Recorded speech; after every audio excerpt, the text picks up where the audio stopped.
আমি পিয়ালি। তো আজকে আমি চলে এসেছি দেশ পত্রিকা নিয়ে। বেশ কয়েকটি দেশ পত্রিকা নিয়ে আমি আজকে কথা বলবো। তো চলো শুরু করা যাক। আমি প্রথমত আজকে আমি আলোচনা করব এই 2রা জানুয়ারি যেটা লাস্ট বেরিয়েছে দেশ, সেটা নিয়ে, যেখানে বেশ কিছু হাসির গল্প আছে। তারপর হচ্ছে গল্প সংখ্যা 2রা জানুয়ারিরই 2025-এ যেটা বেরিয়েছিল, সেখানেও বেশ কিছু গল্প দেওয়া হয়েছে, সেই গল্পগুলো নিয়ে। আর শেষ যেটা আমি যখন বেরিয়েছিল তখন এই বইটির অন্যান্য লেখা নিয়ে অলরেডি আলোচনা করে নিয়েছি। তো সেই ভিডিওটি আমার চ্যানেলেই আছে, তোমরা চাইলে দেখে নিতে পারো। কিন্তু আজকে আমি যেটুকু আলোচনা করব সেটার মধ্যে থাকবে শুধু গল্পগুলো, রহস্য গল্পগুলো। তো চলো শুরু করা যাক। আচ্ছা, তো প্রথমেই দেখে নিই 2রা জানুয়ারি 2025-এর দেশের এই সংখ্যাটি। এই ছিল প্রচ্ছদ।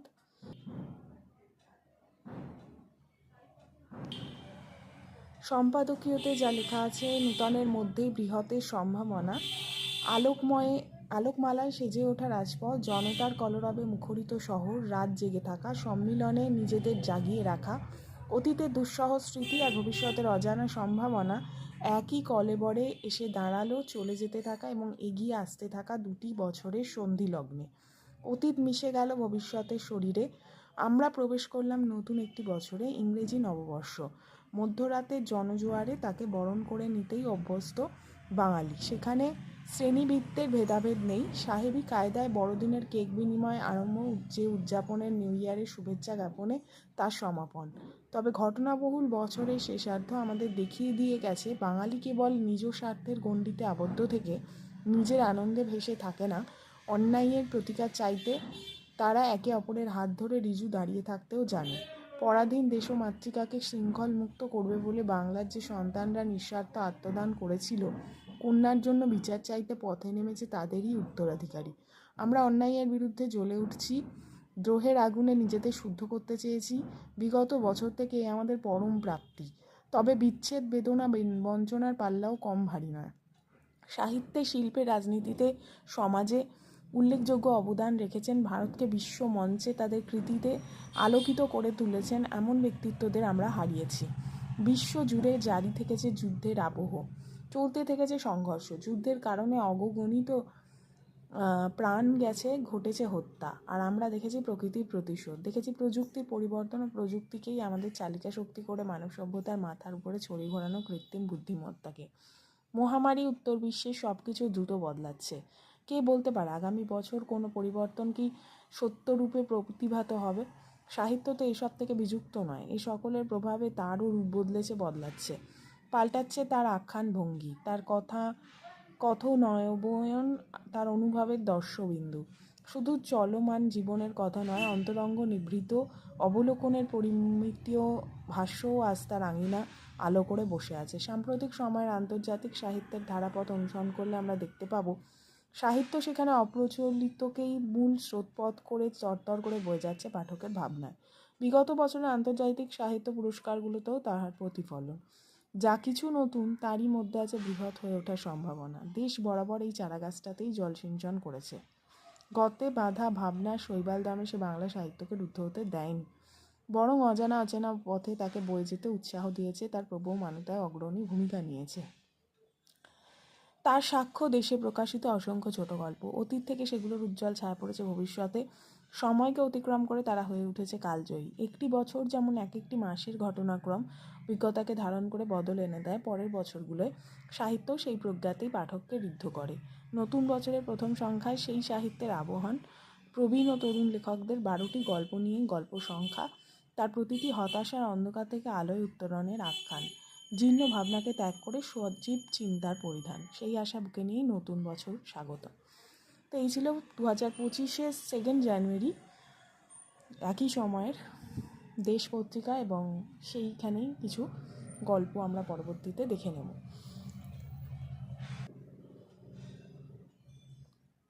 দৃষ্টিকোণে আছে সমাজের শিকড়। মানুষ যেভাবে 9ই আগস্টের পর একটা সমাজে সন্নিবিষ্ট হতে পেরেছিল, তার পিছনে ছিল হৃদয়ের জোরালো টান। মহাবিপর্যয় আমাদের সামনে নিয়ে এসেছিল একটা সুযোগ, যে দেহটা নিয়ে মানুষের মানবিক অস্তিত্ব, যার পরিচর্যায় সামাজিক দায়িত্ব কাঁধে তুলে নিয়েছিল আর.জি. করের শহীদ, সেই দেহটাকে সামাজিক আলোচনা ও কার্যকলাপের কেন্দ্রবিন্দু করে তুলে মানুষের ভেদগুলো দূর করা। স্মরণে এখানে তিনি নক্ষত্র হতে জানতেন পায়েল সেনগুপ্ত লিখেছেন জাকির হুসেনকে নিয়ে। প্রথম গল্প উপেন বাবুর মেয়ে। আচ্ছা, এই গল্পটিতে আমরা দেখতে পাবো যে একটি মানুষ তার ভালোবাসার কিছু গল্প বলছে একজন মানুষকে, এবং সেটা বলতে গিয়ে তার যে কষ্ট, সে যে একজনকে ভালোবেসেছিল কিন্তু তাকে বিয়ে করতে হয় অন্য একজনকে, সেই জীবনের গল্প বলতে গিয়েই শেষ পর্যন্ত দেখা যাবে যাকে বলছে এইসব কথা, যে মেয়েটিকে সে ভালোবাসতো, সেই লোকটি যাকে ও এত কথা বলল, সেই লোকটিই তাকে বিয়ে করেছে। মানে তো এটা বেশ একদম ভালো মজার গল্প, ভালো লেগেছে বেশ। উপেন বাবুর মেয়ে, শীর্ষেন্দু মুখোপাধ্যায় লেখা। ফুলের তোড়া, তিলোত্তমা মজুমদার।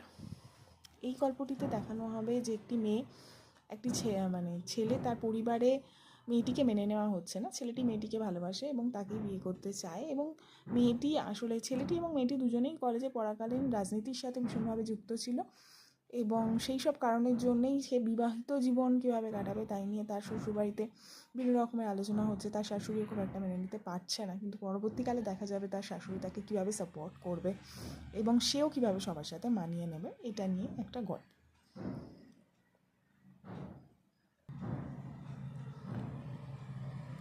আচ্ছা, তারপরের গল্প হচ্ছে রক্ষক, নন্দিতা বাগচি।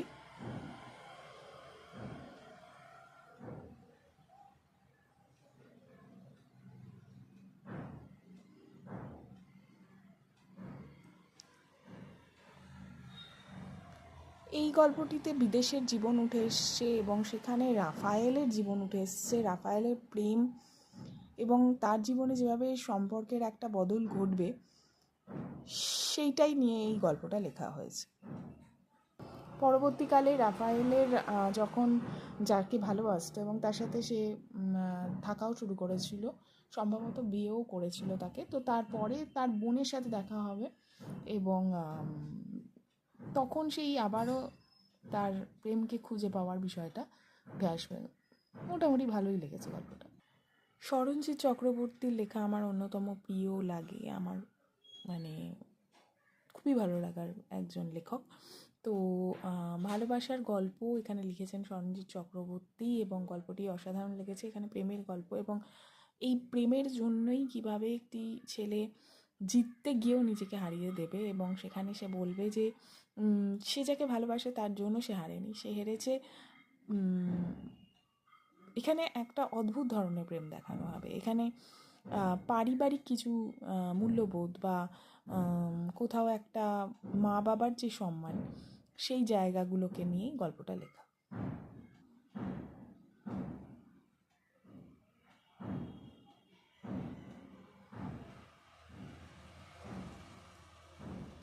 উনিশশো 64, বিনায়ক বন্দ্যোপাধ্যায়।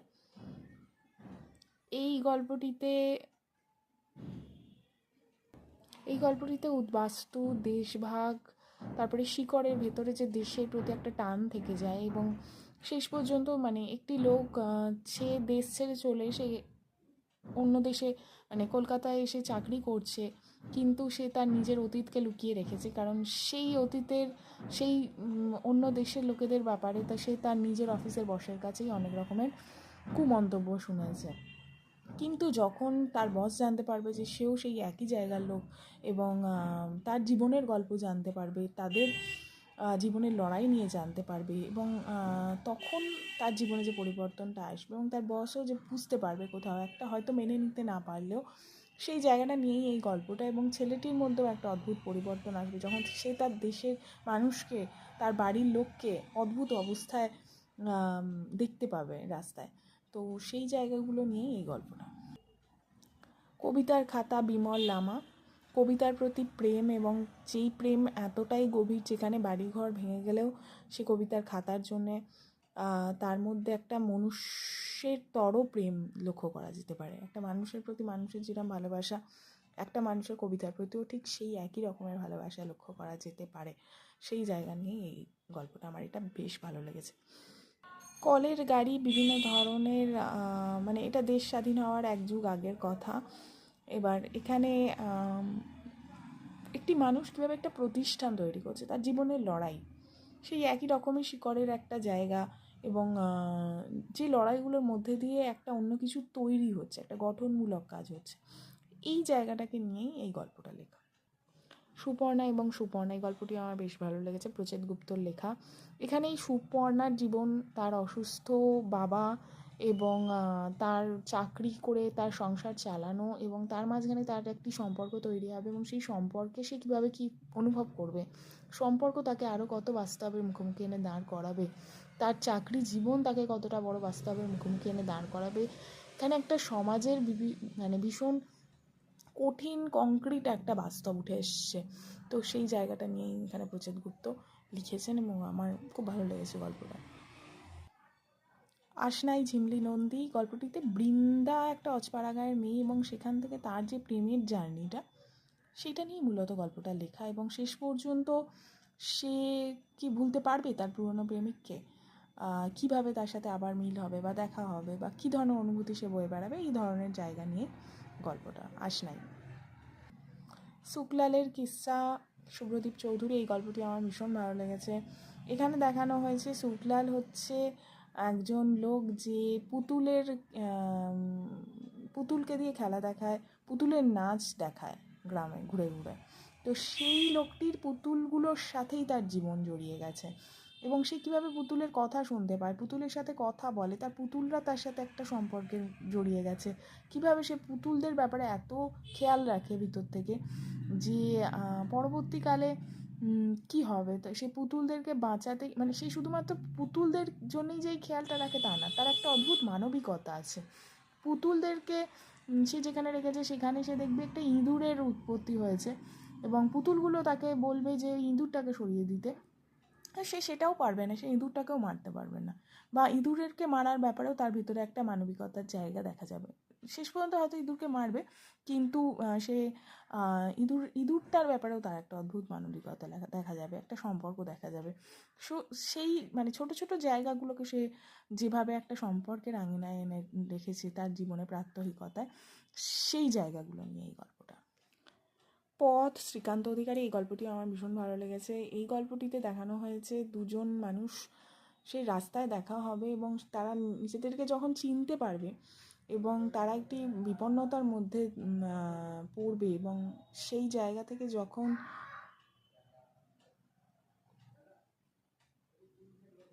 তাকে আরেকজন বাড়ি নিয়ে যাওয়ার কথা ভাববে, তখন সেখানে সাম্প্রদায়িকতার জায়গা উঠে আসবে, তখন সেখানে মানবিকতার থেকে সাম্প্রদায়িকতা বেশি বড় হয়ে দাঁড়াবে, এবং শেষ অবধি মানবিকতা জায়গায় সাম্প্রদায়িকতার যে একটা অনুভূতি, সেইগুলো নিয়েই গল্পটা লেখা হয়েছে। লিপস্টিক, সুমন্ত চট্টোপাধ্যায়, এই গল্পটিতে যুদ্ধের বিভিন্ন জায়গা দেখানো হয়েছে, যুদ্ধকালীন সিচুয়েশন, সেখানে সম্পর্কে কী পরিণতি হয়, এবং সম্পর্কের বিভিন্ন ধরনের মানসিকতা, এই গল্পটার মধ্যে দিয়ে উঠে এসছে। এই গল্পটি আমার খুব একটা ভালোও লাগেনি, এবং আমার মানে গল্পটিকে একটুখানি বেশি জটিল বলে মনে হয়েছে। হ্যাঁ, এটাই এর বিষয়বস্তু ছিল। ক্ষয় হয় ভয় হয়, নির্মাল্য মুখোপাধ্যায় লিখেছেন শেষ কথায়, আম্বেদকরকে গ্রহণ করিনি, হয়তো করতে ইচ্ছুকও নই, শুধু নিজেদের স্বার্থে জড়িয়ে রেখেছি তার নাম। প্রতীয়মান যে আমরা কত ভাগ্যহীন জাতি, হতভাগ্য কেননা নিজেদের কর্ম, মেধা, শ্রম, রুচির অনুশীলন ব্যতি রেখে সহজ এবং সস্তা পথেই বীর হতে চেয়েছি শেষ কথা বলার একমাত্র অধিকারী হতে। এই বিশাল দেশের ক্রমাগত রাজনৈতিক অধোগামিতার জন্য দায়ী তাই আমরাই। আম্বেদকর গান্ধিকার অনর্থক উক্তি প্রযুক্তির লড়াইতে মহাপুরুষদের জীবন ও আদর্শ বুঝি আজও সেই কারণে হৃদয়ের অংশ হতে পারেনি আমাদের। অব্যবহৃত পুস্তকের মলিন পৃষ্ঠায় আরও মলিন হয়ে থেকে গেছেন তারা। জন্মদিনের মাল্যদানে অথবা মৃতদিনের শোকগাথায় বিহ্বল হয়ে পড়া অধিকাংশ রাজনৈতিক ব্যক্তিত্বরাও কিন্তু একথা ভালোভাবে জানেন। মহাপুরুষদের তাই প্রয়োজন ভিত্তিক নিজের মতো করে আপন করে নেন তারা। আবার কখনো এরই ফাঁকে ফুটো ঝুলি থেকে ধ্বংসস্তূপের মতো হঠাৎ বেরিয়ে আসে অলিক উচ্চারণ। বোঝা যায় তারা যা বলেন তা বিশ্বাস করেন না, যা বিশ্বাস করেন তা বলেন না, অথবা কখনো কখনো আচরণের তানাশাহির মতোই দেশের মানুষের প্রতি, সংবিধানের প্রতি তাদের উদগ্র অবিশ্বাস গরম ম্যাগমার মতো ফেটে বেরিয়ে আসতে চায়। এই উদ্গীরণ বলা বাহুল্য আমাদের শুদ্ধতা, শ্রদ্ধা ও নান্দনিকতার উপর গভীরতম ক্ষত, যা অসহ্য, এক কথায় অপূরণীয়। আচ্ছা, এরপর আমি আলোচনা করব 2রা জানুয়ারি 2026-এর এই দেশ পত্রিকাটি নিয়ে।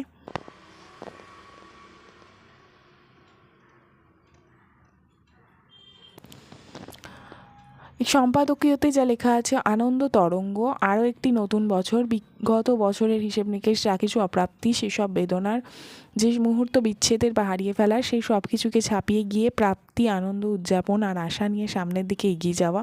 বিশ্বজুড়েই বইছে অস্থিরতা, অসূয়া, অসহিষ্ণুতা, কিন্তু তার পাশে জীবনও তো রয়েছে তার স্বাভাবিক ছন্দে।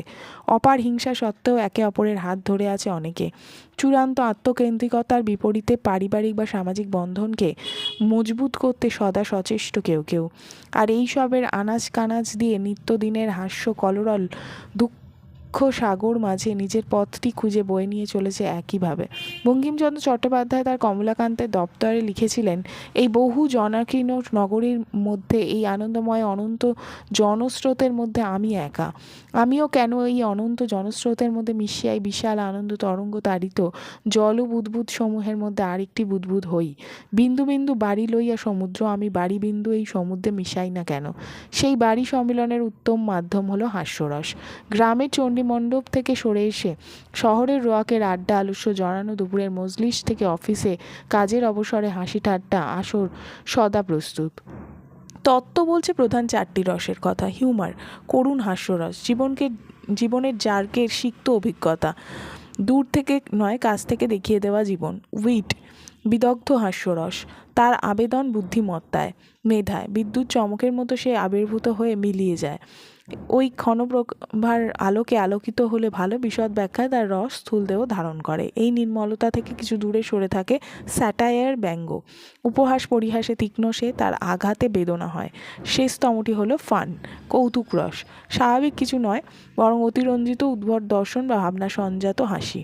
তার চলনের ধাঁচ হলো অনিয়ম বা বেখেয়াল, আর এর বাইরে আছে ভাঁড়ামো ও প্যারিডি। প্রথমটি যদি মোটা দাগের, পরেরটি হলো তবে ছন্দে সাজানো। পাশ্চাত্যে হোক বা বাংলা সাহিত্যে, প্যারোডি সেখানে এক বিস্তৃত ইতিহাস ও ভূমিকা আছে। কিন্তু এই ধরনের হাস্যরসের একেবারে গোড়ার সুর যাকে বলে ধর্তাই, তা হলো নির্মলতা, প্রাণখোলা, নিষ্কলুষ, নির্ভেজাল হাসি। ইমোজি শাসিত ডিজিটাল বিশ্বে পাল্টেছে যার প্রকাশ। সকালের মাঠে ময়দানে লাফিং ক্লাবের সেই রমরমা আর কই। এখন হাসি, কান্না, হীরাপান্না সবই ওই মুঠোফোনের অন্দরে। প্রাণের সঙ্গে প্রাণের সংযোগ কালের গতিতে হয়ে উঠেছে ফোনের সঙ্গে একটি নিভৃত কোণের সংযোগ। মুখ্য ওতেই হাসি চাই, স্ট্যান্ড আপ কমেডি বা একক কমেডি শো, রোস্টিং, 21-এর প্রথম 25-এর পরম সঞ্চয়, সেই হাসি নিয়েই আমাদের এবারের সংখ্যা। নতুন বছরের গন্ধ নিয়ে প্রকাশিত দেশের এই সংখ্যাটিতে যে 12টি গল্প সংকলিত হলো, শেষতম নিরীক্ষণে তার প্রতিটি নির্মল হাস্যরসে পরিপূর্ণ। কৌতুক বা সূক্ষ্ম বাহ্যস্তুতি তাদের কারোর ক্ষেত্রে খোলস মাত্র। নারকেলের কঠিন আবরণের ভিতরে যেমন নরম সুস্বাদু শ্বাস, স্বনামখ্যাত সাহিত্যিকের জীবনবীক্ষণে বা নবীন যশপ্রার্থী লেখকের টাটকা কলমে জাল হয়েছে ক্লেদমুক্ত অমলিন সব হাসির কাহিনী। তাতে আবেগের ক্ষীর কতখানি ঘন হলো, পাঠকের অধরষ্ট কত দূর প্রসারিত হলো, দেশ পত্রিকার পাঠকিতা নির্ধারণ করুন। তো এই ছিল সম্পাদকীয় আনন্দ তরঙ্গ। মন্তব্য: বৈদেশিকী, রাজনীতি ও নাগরিক সমাজ, রাজনীতি বদলায়, ধর্ম বদলায়, ভূগোল বদলায়, কিন্তু মৌলবাদের চরিত্র বদলায় না। বাংলাদেশের রাজনৈতিক নেতৃত্বের অনেকেই উদারবাদী পশ্চিমী শিক্ষায় শিক্ষিত। তাদের বোঝা উচিত বৈচিত্র্যের মধ্যে ঐক্যে মৌলবাদী শুদ্ধতার দায় নেই, কিন্তু মৌলবাদী রাজনীতি নিয়ে ছেলে খেলার ব্যাপারটি অবাক করার বিষয়। মন্তব্য: পরিবেশ আরাবল্লী সংরক্ষণের ন্যায়াদেশ। এই ভূখণ্ডের বয়স কমপক্ষে 200 কোটি বছর। কেবল উচ্চতা বিচার করে আরাবল্লীর চরিত্র নির্ধারণ অসম্ভব। পরিবেশ নিয়ে উদ্বিগ্ন মানুষ এই রায়ের আড়ালে সন্দেহের চারাগাছের অঙ্কুর দেখছেন। নিচু টিলা, পাহাড় এবং সেগুলোকে জড়িয়ে বেড়ে ওঠা অনাদরের ঝোপ গাছ, যা আরাবল্লীর সিগনেচার ইকোসিস্টেমের অংশ, তার কি হবে? আচ্ছা, প্রথম গল্প হচ্ছে হেমলতা, সঞ্জীব চট্টোপাধ্যায়ের। এখানে হেমলতা ধর্মীয় বিশ্বাসে এক প্রচ্ছন্ন মানবিকতার ছোঁয়া এবং হেমলতার ছেলের মজাদার কাণ্ডকারখানা নিয়েই গল্প। পরের গল্প হচ্ছে আবর্জনা, প্রচেত গুপ্তর লেখা। এই গল্পটি আমার সত্যিই খুব ভালো লেগেছে। এই গল্পটি বেশ মজাদার। এখানে লেখক পজিশন আর চেয়ার মিলিয়ে একটা হাসির মজার কিছু চরিত্র এবং ঘটনা দিয়ে সমাজের বিশেষ কিছু জায়গাকে তুলে ধরেছেন। পরের গল্প হচ্ছে তোমার ভাষা বোঝার আশা, নন্দিতা বাগচির লেখা। এখানে একজন ইংরেজি প্রফেসর নাইজেরিয়ার শহরে এসে ভাষা বিভ্রান্তির শিকার হবেন এবং যে মজাদার অভিজ্ঞতা তার হবে আর কি, তো সেই জায়গাগুলো নিয়েই এই গল্পটি। গৌরববাবুর অবসর, উল্লাস মল্লিকের লেখা। এটাও একটা আমার খুব প্রিয় গল্প এই সংখ্যার। গৌরববাবু কাজ ছেড়ে একটু শান্তিতে জীবন কাটাবেন বলে অবসর নেবেন ভেবেছিলেন। তার জন্য তার স্ত্রী এবং অফিসের লোকজনের সাথে তাকে যে বিপর্যয়ের মধ্যে দিয়ে যেতে হবে এবং তাকে কেউই অবসর নেওয়ার পক্ষপাতে কথা বলবে না এবং তার জন্য তার যে মানসিক বিপর্যয় শুরু হয়ে যাবে, সেই জায়গাগুলো নিয়েই গল্পটি। প্রেম ও পাচন, রাজশ্রী বসু অধিকারীর লেখা। নরোত্তমের বিবাহিত জীবন এবং অতীতের কিছু ঘটনা, খাওয়া দাওয়া এই নিয়ে একটা মজার গল্প। বশীকরণের গেরো, বিতান শিকদার লিখেছেন। এটা হচ্ছে কলির টাকা ফেরত না দেওয়া জন্য বিতানকে নিয়ে একটা ঘটনা ঘটবে। একজন সাধু বাবা আসবে এবং সেটাকে গুরুত্ব না দিয়ে মজা করে পরবর্তীকালে বিতানের সাথে কি হবে, কলির সাথে কি হবে, এই নিয়েই গল্প। কুরুক্ষেত্র, ঝিমলি নন্দীর লেখা। মুখুজ্জে বাড়ি ভাগাভাগি হওয়া নিয়ে বিভিন্ন কাণ্ড দেখা যাবে, সেটা নিয়েই এই গল্পটি। করুণা ধারায় এসো, সমজা দাসের লেখা। নন্দনবাবু তার বাড়িতে রান্নাঘরে জলের একটা সমস্যা দেখা গিয়ে সেইটা ঠিক করতে গিয়ে আরও বিপদে পড়বে এবং তারপর একজন লোক ডেকে তার টাকা পয়সা অঢেল খরচ হয়ে যাবে, সেই নিয়েই একটা বেশ মজার গল্প। আচ্ছা, বাঁশতলার গাছ বাবা, কমলেশ কুমারের লেখা। গাছ বাবার জীবন, তার ইচ্ছা, তার উপলব্ধি নিয়ে এই গল্পটি। বোমকালী, সৈকত বন্দ্যোপাধ্যায়ের লেখা। বউয়ের মানসিক সমস্যার সমাধানে এক পুরনো বন্ধুর সাথে দেখা হবে রতিকান্ত। সে এখন সাধক এবং তার ওষুধে কাজ হবে এবং ঠিক হয়ে যাবে এবং শেষে আসল একটা রহস্য বেরোবে, সেই নিয়ে একটা গল্প। অনুপম বার্তা, অরুণোদয় ভট্টাচার্যের লেখা। অনুপমের কনফিডেন্স কম ছিল, কথা ভালোভাবে বলতে পারতো না,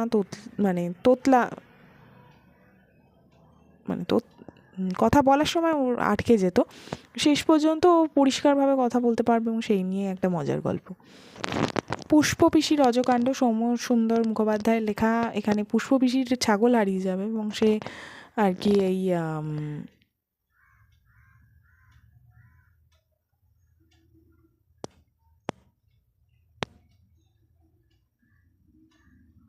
এই আলুকে দেবে পুষ্পপিসির ছাগল খোঁজার দায়িত্ব। আলু প্রেমে পড়েছে, এবার সেইখানে কি হবে সেই নিয়ে একটা ভীষণ মজার গল্প। এই গল্পটা আমার বেশ ভালো লেগেছে।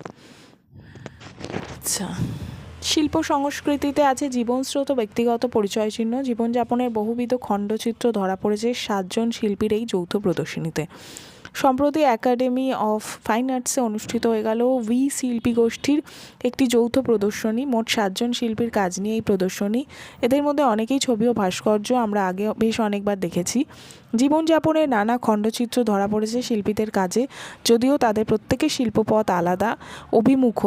দ্রুত পাল্টে যাওয়া জীবনস্রোতের সঙ্গে মানুষের যে নিজস্ব বোঝাপড়া, দাঁড়াবার যৎসামান্য স্থান ও ব্যক্তিগত পরিচয় চিহ্ন তৈরি করে তোলার প্রতি মুহূর্তের যে প্রচেষ্টা, সেই সবই নানা আঙ্গিকে দেখা গেল এখানে। ফিগারেটিভ কাজের সংখ্যাই তুলনায় বেশি, যদিও সবসময় সমসময় ও পারিপার্শ্বিকতাকে কখনো কখনো বিমূর্ত আদলে প্রকাশিত হতে দেখতে পাই।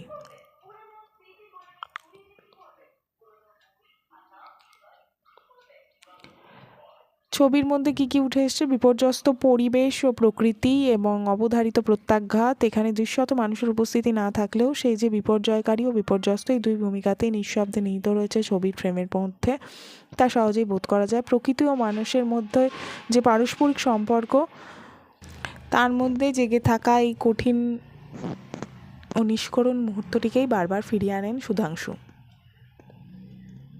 সমৃদ্ধ দত্তগুপ্তের কয়েকটি কাজেও যাপনের বিমূর্ত নির্যাস চোখে পড়ে। স্মৃতি বিস্মৃতিও তার মধ্যবর্তী অনশ্বর সময়ের পরবর্তীকে তিনি ধরেছেন দ্য ডু রিমেম্বার্স শিরোনামের দুটো ছবিতে। অসীম বসুর ভাস্কর্যগুলোতে বারংবার দেখি সাধারণ মানুষের অবয়ব, তাদের দৈনন্দিন পৌনপুনিক জীবনচর্যার বিবরণ, যেমন gardener, morning walker, food player. তাদের দেহভঙ্গির মধ্যে একটা অবকাশের বোধ খুব সন্তর্পণে লুকিয়ে আছে কোথাও, যেন প্রয়োজন বৃত্ত থেকে ছিন্ন এই মুহূর্ত যাপন। পেশেন্স নামের ভাস্কর্যটি কিন্তু লাইন দিয়ে দাঁড়িয়ে থাকা মানুষজনের একটা ধৈর্যচিত্র, দীর্ঘ অপেক্ষাকে ভবিতব্য হিসেবে মেনে নেওয়া ছাড়া যে আর গত্যন্তর নেই আমাদের, এই রকম একটা আবছা ইঙ্গিত দর্শক এখানে অনায়াসেই পড়ে নিতে পারেন। শেষ কথায় লিখেছেন সুমিত ঘোষ, আমি মন্ত্রী, সেটি আমার এন্ট্রি কার্ড। খেলার মাঠে মানুষ তাদের চাইছে না, নেতা মন্ত্রীরা কি দেওয়াল লিখন দেখতে পাচ্ছেন? মেসি কলকাতা ছাড়াও হায়দ্রাবাদ, মুম্বাই, দিল্লি গেলেন, অন্যান্য শহরে দিব্যি অনুষ্ঠান হলো, তবে সর্বত্র নতুন হাওয়া দেখা গিয়েছে। খেলার মঞ্চে রাজনীতি বা অন্য জগতের প্রতিনিধিদের সহ্য না করা। মুম্বাইয়ে দেবেন্দ্র ফডনবিস মাইক হাতে হাতে নিতেই জনতা ধিক্কারধ্বনিতে ভরিয়ে দিয়েছে। অজয় দেবগনের নাম ঘোষণা হতেই গ্যালারি গুঁড়ো মশলার বিজ্ঞাপন নিয়ে বাণীবদ্ধ করেছে। টাইগার শ্রফকে গ্রহণ করেনি মানুষ। দিল্লিতে মুখ্যমন্ত্রী রেখা গুপ্তকে কিউ আই নিয়ে করা বিতর্কিত মন্তব্যের জেরে কটাক্ষ শুনতে হয়েছে। আবার সচিন তেন্ডুলকর বা সুনীল ছেত্রীর মতো খেলোয়াড়েরা বন্দিত হয়েছেন, তাদের নামে জয়ধ্বনি উঠেছে। খেলার মাঠে মানুষ তাদের চাইছে না, নেতা মন্ত্রীরা কি দেয়াল লিখন দেখতে পাচ্ছেন? জনতার মনই যদি পড়তে না পারেন, কিসের জনপ্রতিনিধি?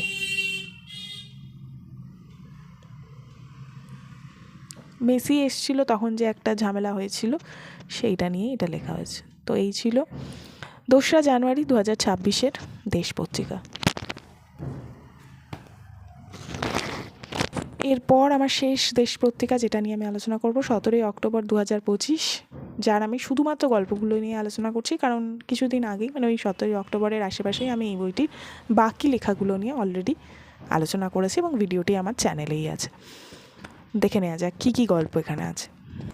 আচ্ছা, প্রথম গল্প হচ্ছে গোলক পরাজিত, সরঞ্জিৎ চক্রবর্তীর লেখা।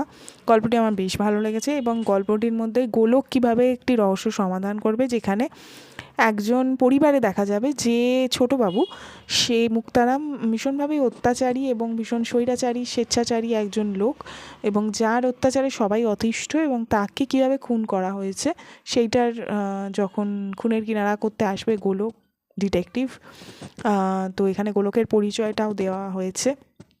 তো যাই হোক, সেইখান থেকেই বেরোবে কে করেছে খুনটা, এবং এটা বেশ ভালো লেগেছে আমার। এবং পরে লাস্টের দিকে যে একটা প্রেমের জায়গা দেখানো হয়েছে, সেই জায়গাটাও আমার বেশ ভালো লেগেছে।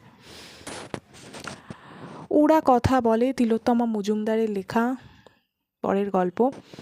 এবার এখানে একটি মেয়ের জীবন দেখানো হবে। মেয়েটি একাই থাকতো, কিন্তু মেয়েটি মনে মনে খুব নিরাপত্তাহীনতায় ভুগত, এবং মেয়েটির সাথে কি হবে, মেয়েটি কিভাবে মারা যাবে, মেয়েটিকে আর খুঁজে পাওয়া যাবে না, তো বা খুব নির্মম অবস্থায় মেয়েটির মৃতদেহ পাওয়া যাবে। তো এবার সেইটা নিয়েই তদন্ত করতে গিয়ে দেখা যাবে যে কি হয়েছিল মেয়েটির সাথে, কিভাবে বিশ্বাস করে মেয়েটি একটা জায়গায় আঘাত পেয়েছিল, এবং মেয়েটিকে যাদের সব থেকে বেশি বিশ্বাস করতো সেই জায়গাতেই সে কী ধরনের ব্যবহার পেয়েছিল। চ্যাটার্জি কুরিয়ার ইন্দ্রনীল সান্যালের লেখা। এখানে দেখানো হবে যে একজন মহিলা, তার একটা রাজনৈতিক অতীত আছে, এবং সে সেই অতীত থেকে বেরিয়ে এসে তার ছেলেকে মানুষ করছিল, এবং শেষ পর্যন্ত ছেলে সেই সত্যি জায়গাগুলো জানতে পারবে, এবং সেখানে সে তার সে কি তার সত্যি ছেলে, সেখান থেকে একটা রহস্য বেরোবে, এবং সেই জায়গাটা নিয়েই আর কি এই গল্পটা। এর মধ্যে অনেকগুলো আসপেক্ট দেখানো হয়েছে। ক্ষীরোর খাতা, শেখর মুখোপাধ্যায়। এখানে দেখানো হয়েছে একটি মেয়ে কয়েকদিন ধরেই বুঝতে পারছে তাকে কেউ ফলো করছে, এবং তাকে নানারকম হুমকি দেওয়া হচ্ছে, এবং তার বিভিন্ন ধরনের বাজে ছবি নিয়ে তারা তাকে একটা সাইবার ক্রাইমের আন্ডারে সে পড়ে গেছে। সেইটাকে কিভাবে বার করবে, সাইবার ক্রাইমের যে স্পেশালিস্ট একজন এসে, দীপেন বলে একজন, তো সেই জায়গা থেকে, এবং শুধুমাত্র দীপেনই না, সে যাকে ভালোবাসতো, তার যাকে ভালো লাগতো, সেই ছেলেটিও, সেই স্কুলের ছেলেটিও সেই পাড়াতেই থাকে, সেও তাকে কিন্তু নানাভাবে সাহায্য করছিল, যেটা সে বুঝতেই পারছিল না, কারণ স্কুলে সেই ছেলেটি তার সাথে বেশি কথা বলতো না, মেয়েটির সাথে। তো এবার সেখান থেকে সে বুঝতে পারবে পরবর্তীকালে যে ছেলেটিও তার ব্যাপারে কিন্তু খোঁজ খবর রেখেছিল, এবং কিভাবে সে পুলিশকে পরবর্তীকালে সাহায্য করছে তার এই যে বিপদের মধ্যে, এই যে ক্রাইমের মধ্যে সে জড়িয়ে গেছে, সেখান থেকে সেই বন্ধুটি তাকে কতভাবে সাহায্য করলো। তো এইখানে একটা সাইবার ক্রাইম নিয়ে গল্পটি। চোখে আমার তৃষ্ণা অভিনন্দন সরকারের লেখা। এখানে দেখানো হয়েছে হাই ফাংশন ডিপ্রেশন, মানে এখানে একটি ছেলে, সে একটু বোকা বোকা ধরনের ছিল, তাকে ক্লাসের মধ্যে একটি মেয়েকে তার ভালো লাগতো, এবং সেই মেয়েটিও তাকে বিভিন্নভাবে হেনস্থা করার চেষ্টা করেছে, কিন্তু সেই মেয়েটির যেহেতু সে কলেজ ইউনিয়নের সাথে যুক্ত ছিল, এবং কীভাবে সেই মেয়েটি বিপদে পড়বে এবং তার সাথে এমনই কিছু হবে যে মেয়েটি মারা যাবে, খুব নির্মমভাবে তাকে রেপ করা হবে, এবং সেখান থেকে সেই ছেলেটি সম্ভবত সবসময় একটা কল্পনা করতো কিছু, এবার সেইখান থেকেই এই গল্পটা রহস্য গল্প, এবং এর পরতে পরতে ভীষণভাবেই অনেক কিছু দেওয়া হয়েছে, যেটা গল্পটা পড়লেই একমাত্র ভালো লাগবে, কারণ গল্পটির মধ্যে গল্প আছে অ্যাকচুয়ালি। ছেলেটি কোথাও একটা গ্রাউন্ড তৈরি করবে, এবং শেষ পর্যন্ত কি ছেলেটি খুন করবে যারা মেয়েটিকে মেরেছিল তাদেরকে, নাকি এটা তার কল্পনাই, এই জায়গায় লেখক ছেড়ে দিয়েছেন। এখানে গল্পটা আমার অসাধারণ লেগেছে। এখানে দেখানো হবে একটা অনেক বছরের পুরনো বট গাছ হঠাৎই ভেঙে পড়বে, এবং তার মাটির তলা থেকে পাওয়া যাবে একটি কঙ্কাল, এবং সেই কঙ্কাল, সেখানে উপস্থিত থাকবে একজন গভর্নমেন্ট মেডিকেল অফিসার। মেয়েটি আর ছেলেটি একসাথেই থাকতো, বিবাহিত ছিল সম্ভবত ওরা, সেটা খুব ভালোভাবে লেখা নেই, যাই হোক। তো এবার সেখান থেকে মেয়েটি তখন গিয়ে পুলিশকে বলবে যে তার পরিচয় কী, সে গভর্নমেন্ট হসপিটালের সাথে যুক্ত, এবং সে ওই কঙ্কালটি দেখে অনেক কিছু আবিষ্কার করবে, অনেক কিছু বুঝতে পারবে, এবং সেগুলো সে পুলিশদের সাথে শেয়ার করবে, এবং পরবর্তীকালে কী বেরোবে সেই জায়গাগুলো থেকে, তাই নিয়েই এই গল্পটা। এটা আমার বেশ ভালো লেগেছে। আচ্ছা, সমাধান অভিষেক ভট্টাচার্য।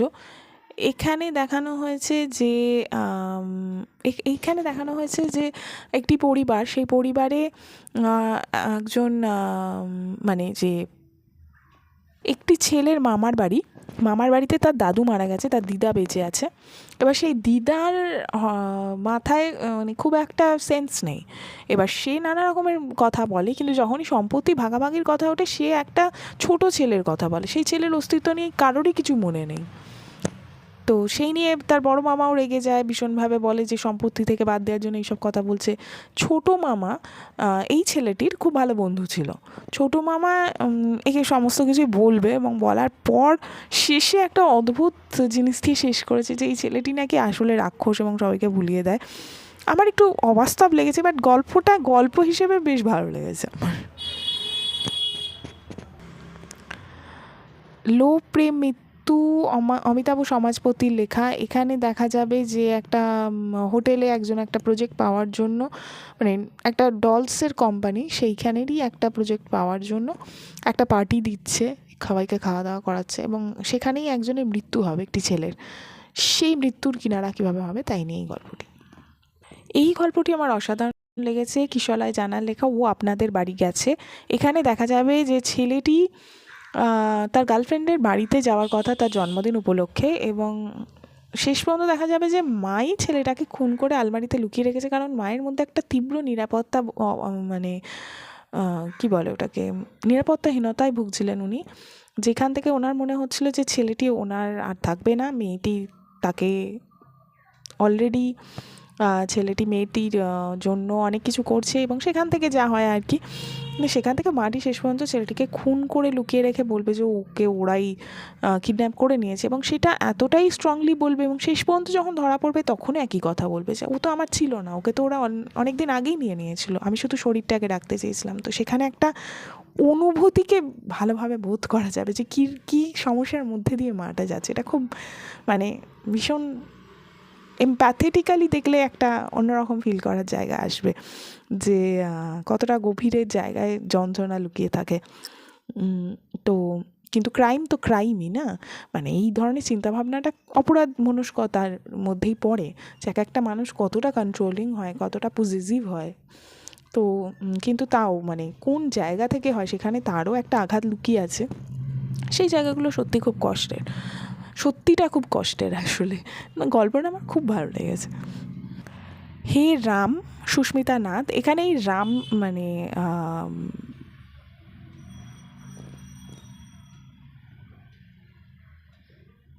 একজন প্রফেসর অ্যাকচুয়ালি খুন হবে, তো সেইটাকে বার করতে গিয়েই এই হে রাম এটা একটা ক্লু ছিল, উনি লিখে রেখে গেছিলেন শেষ পর্যন্ত। তো এই নামটার মধ্যেই লুকিয়েছিল খুনির নাম, তো সেই জায়গা থেকেই আর কি রহস্যটার সমাধান হবে, এটা নিয়েই গল্পটা ছিল। তো এই ছিল শেষ গল্প এই সংখ্যার।